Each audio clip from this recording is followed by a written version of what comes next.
பார்த்துக் கொண்டிருப்பது 24 நியூஸ் தமிழ். நாகப்பட்டினம் புனித அந்தோணியர் ஆலய ஆண்டு திருவிழா கொடியேற்றத்துடன் துவங்கியது. திரளான பக்தர்கள் பங்கேற்பு.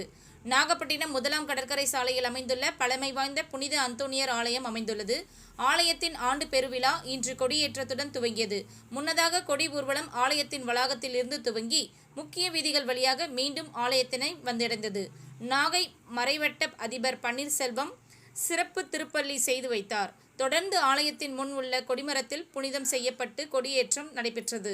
இதில் திரளான பக்தர்கள் பங்கேற்று வழிபாடு செய்தனர். அதனைத் தொடர்ந்து வண்ணமிகு வான வேடிக்கை நிகழ்ச்சி நடைபெற்றது. வரும் 22ஆம் தேதி பெரிய அலங்கார தேர் பவனி நடைபெற இருக்கின்றது.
ஆசீர்வதித்து புனிதப்படுத்தியது.